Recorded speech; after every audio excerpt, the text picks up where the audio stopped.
Welcome back, everybody. We've got a little bit of a nub to remove. Let focus. Yeah, there you go. You're a rascal. Yeah, we're monetized. I posted my last the part 1 video. I went through quite the questioning with eBay, not eBay, sorry, YouTube's content policies. You know, on is there profanity? You know, and I said the 4-letter S word, which was fine apparently. It's not a big deal. I don't throw it out there just for the fun of throwing it out there, but they seem to be okay with it, or else I wouldn't get my 37 cents. We've already made enough to pay for literally not even 2 jars, 1 jar of Tamiya paint if I pick it up near work, because you know you got to count in gas money. So yeah, whatever. It's a fun little experiment just to see. Look at that. We used our eraser. It actually like polishes the plastic. We don't worry about if we get away from all the white, because we're going to paint this model.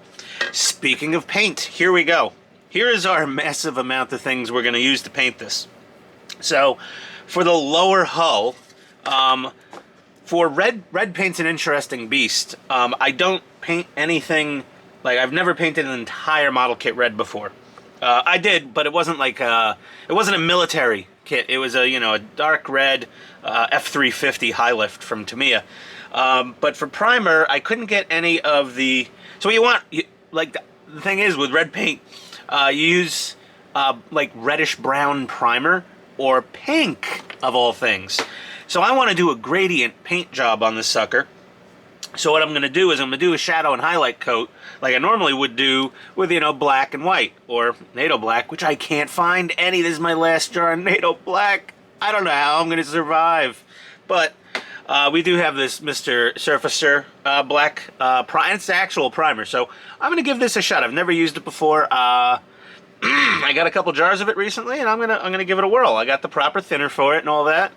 So that's not for the lower hull. For the lower hull, we're actually going to prime it in hull red. Okay, so that's like a dark reddish brown. I got to shake it up more. That's the color is more like the cap. It's a dark reddish brown. We're going to do the whole shadow coat, but basically cover the whole thing. All the red at least we're going to cover in hull red. Then we're going to do our highlight coat with adorable pink. Yes, hello kitty. Okay, this is going to be the Senryo Yamato, apparently. No, we're going to do that. Then we're going to go over it with XF7 flat red. Now, this is the recipe I got from, it was like Matt's Modeling or something on Facebook. Awesome dude, very helpful. We're going to hit it with the flat red, and we're going to cover it just like you would a tank. We're going to spray it on until we still just kind of see our shadow and highlight coat, but it's nice and red. Then we're going to go over that with X27 clear red, not a lot of it, just enough of it, to give it a really cool, just a more deep color look. And then we'll go over that with a clear coat. I'm not sure if I'm going to do a flat or a semi-matte gloss, not quite fully matte flat, but semi-gloss clear over the final thing, because it is a spaceship. There is debris in space, there is space dust and space dirt and space rocks. So, I mean, I could do a flat coat at the end for all we, and anime, it's fairly flat. But yeah, there we go. So, and then for the main guns, we have Tamiya Dark Iron, and we have Mr. Hobby Burnt Iron. I'll make that decision when I get to that point. But this is going to be a model where I never do this. Okay, the Gundam people do this all the time. But I am going to paint this thing either in separate pieces or separate sub-assemblies. Because there's just a lot going on with trying to build this and then paint it all at once. Tanks are so easy. You build them, you just don't you don't put on the tracks or the rubber tires or some final accessories and just carpet bomb the thing with all the paint. All assembled, doesn't matter, who cares. This, I might be able to get away with that, but it's not as easy. So yeah, that's where we are. So we're going to start assembling the lower hull and doing some individual part painting or sub-assembly painting, one or the other. We'll be back. Hi-do-ho, everybody. We're back. So we got part of this lower hull built up. We're gluing on as many bits as we can so that it all has a nice, uniform paint finish. If you paint this and this separate, and this and this and this separate, and you try to match your gradients and your shadings. And yeah, I mean, listen, there's people that can do it perfect and match it spot on every time. You'll never know it was painted separately and added on afterwards. I don't think I'm that good, so I like to get as much on there as possible.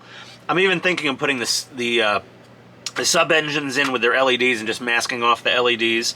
Speaking of LEDs, we're starting to correct one of those most of incorrect things, is the bridge lights were yellow, and now we have a green one. So I just gotta solder on and shrink wrap the second yellow LED, and the bridge lights will be sorted, and I'll be able to sleep at night, because I was worried. I broke out the good old trusty, Harbor Freight voltmeter, and I was checking the outward voltage of these leads, and it was only about 2 volts, and I know my green LEDs are rated for somewhere around 3 to 3.2 volts, so I think I was seeing that 2 volt voltage drop because I was testing it with an LED, a yellow LED still attached that was drawing some voltage. That might be it. Ooh, maybe that was it. Thanks for helping me figure that out. Just talking to you helps me figure it out. I love building models, but I also really like, the engagement with the community. And to be honest, sometimes, you have a question at work and you just start talking to somebody, asking them the question, and you're like, oh wait, I figured it out. Okay, just talking to you and asking the question out loud, I got it. Thanks anyway. Thanks for the help. I appreciate it. It's one of those situations. So we'll be back with another green LED. I'm going to double check that voltage when there's no LED attached. That should be interesting. BRB. So I had a little poopy pants moment there. Never. Okay, here's a rule. When the first LED goes smoothly, everything works fine. When you solder on the second one, before you test it or whatever, do not turn off your soldering iron, because it turns out I had a bad LED. But now we have 2 good green LEDs here for the bridge lights. Jeez, Ian, come on, get it together today. Ooh, look, nice cool glow on the racer. I love that glass file. So we're going to, I'm going to see what else I can put together and not have any upper hull parts attached. And, we'll get some paint on it then. I have to run out in a little bit to whatever, this Danny's deals, of course. We need curtains or blinds or whatever, so find the cheapest place. The guy's a total flake. I don't know what to say. Oh, yeah, sure, I'll bring them. 3 days later, I keep forgetting, sorry. Yeah, forget it. Stay to your word when you promise somebody something. That's my only advice. BRB. Baby steps, baby steps. Okay, I don't like seeing raw plastic anywhere on my model. If I can look in there, I'd rather not see raw plastic. Like the stand was egregious. But this little cargo, the little rear docking bay, shuttle bay, the rear bay door does open so you can see it. So we hit that center section. We did a little masking, and we hit that center section as well as the interior of the bay. Just the most basic of finish. We just sprayed it down with a little German gray TS4 from Tamiya. It's a good all around kind of can-do vehicle interior color. But that's all. That is all. Before I put on the clear thing on top of the rear bay, where there's like a flashing red light, you're gonna want to maybe look in there, and I wouldn't want to see that raw plastic. Be right back. Oh, we're back. Okay, look at that little bay.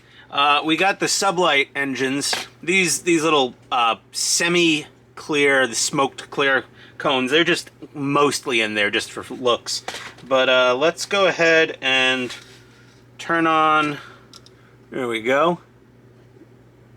We got our little flashing red warning in the cargo rear hanger, whatever. And then we'll do our engines.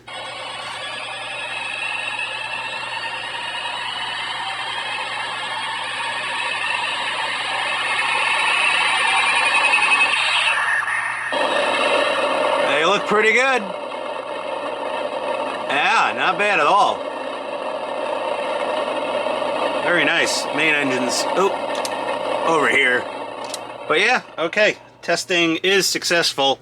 Let's power that off. Okay, so we got that part of the. Let's pull this wiring out. That part of Madara. That part of that done. I don't know what happened here. How did you get tangled? Arr.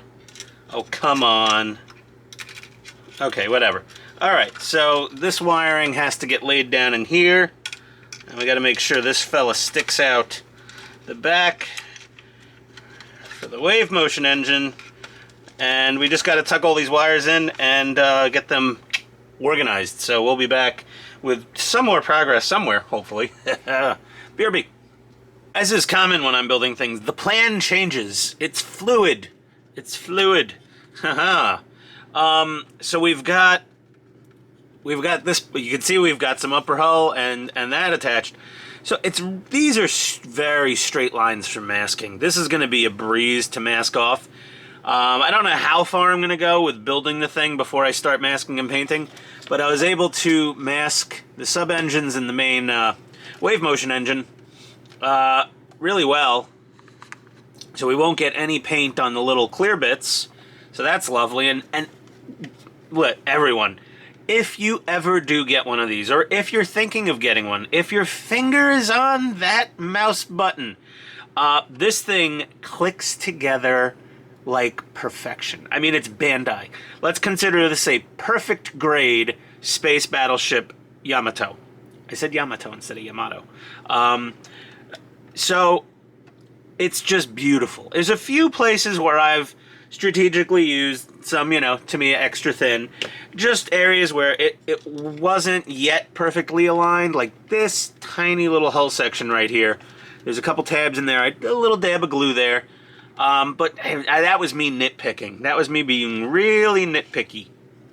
But so far, so good. This thing is just going together brilliantly. It's such a good fit. There's like barely any. There's the tiniest little itty bitty panel gaps here and there every now and then, but oh my god, compare this snaps together easier than most kits glue together.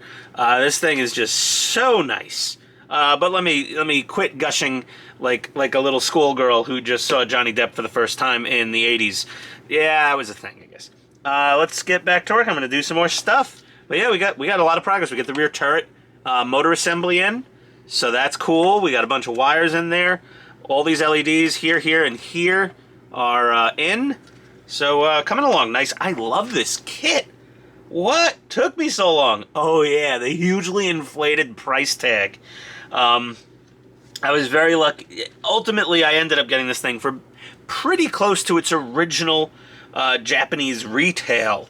Ever so slightly above its original retail price. Its original retail price was basically 50,000 yen.